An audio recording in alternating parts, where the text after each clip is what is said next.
In World of Warcraft Classic, players travel all across Azeroth collecting special buffs, known as world buffs for endgame raiding, loved and cherished by many.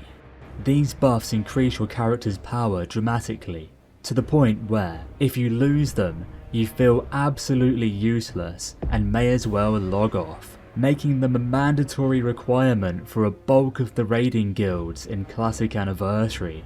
These buffs are Warchief's Blessing, which is obtained in Orgrimmar and the Barrens when a Horde player turns in the head of Rend Blackhand. Alliance can also obtain this buff using a super fun and totally not annoying method which never backfires.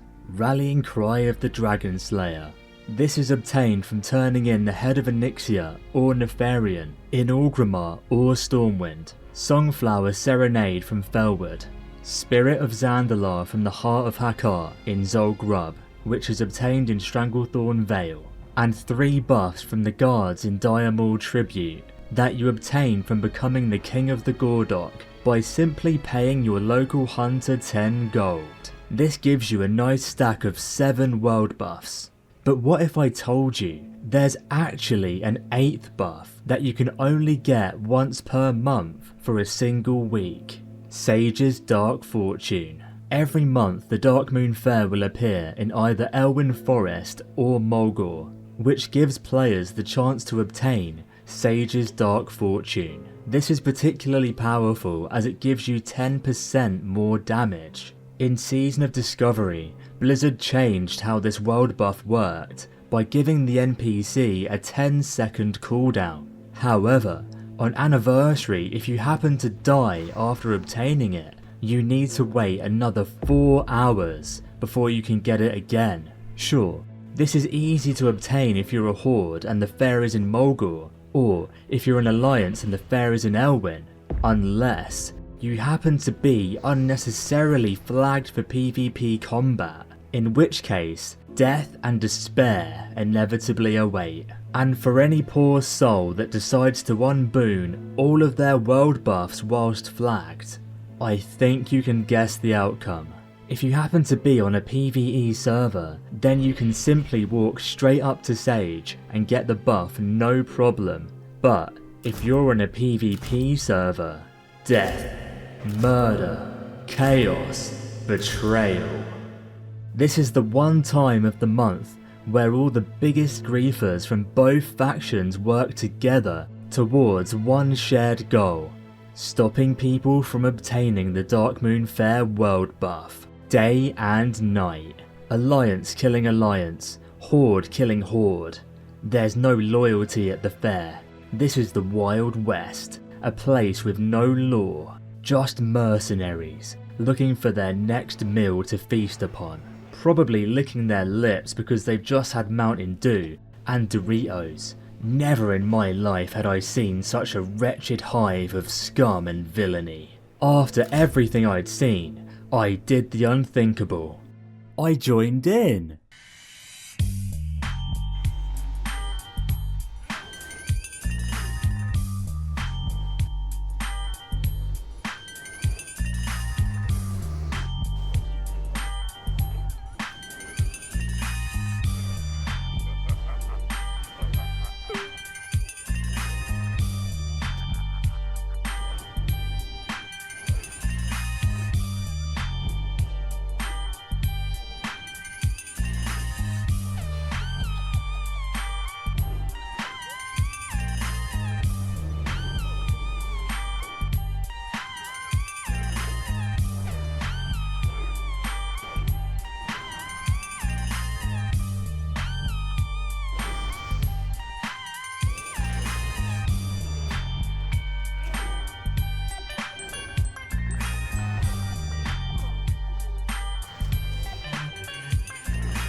Day and night, I'd stand guard over Sage with my fellow guild members, defending his dark fortunes, promptly taking out any flagged horde attempting to escape the Faire.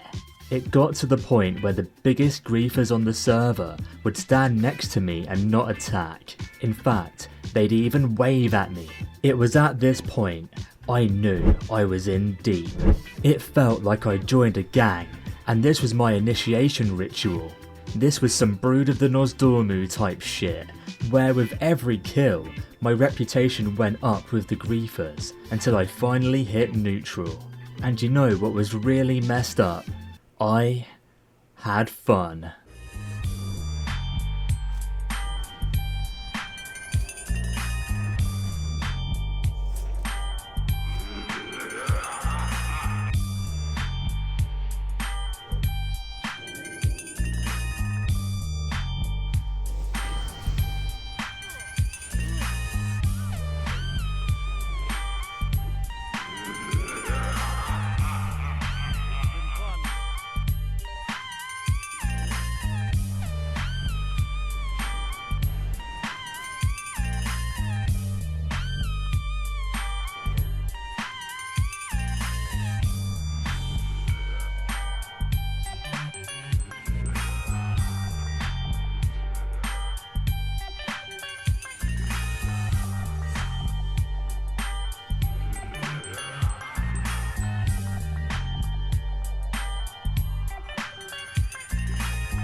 We were like rats, scurrying out of a corner for a piece of cheese, and we were feasting.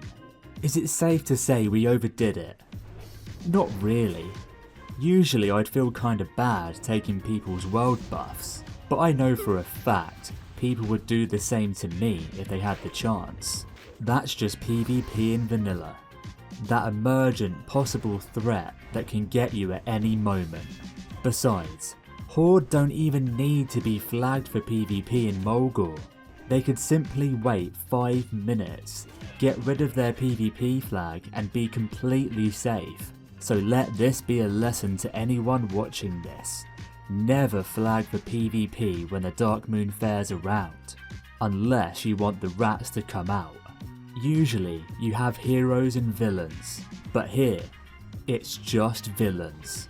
The Faire is basically Gotham without Batman, New York without Spider-Man, pizza without cheese, nachos without dip, and once the week was over, it was finally time to call it. Until next month.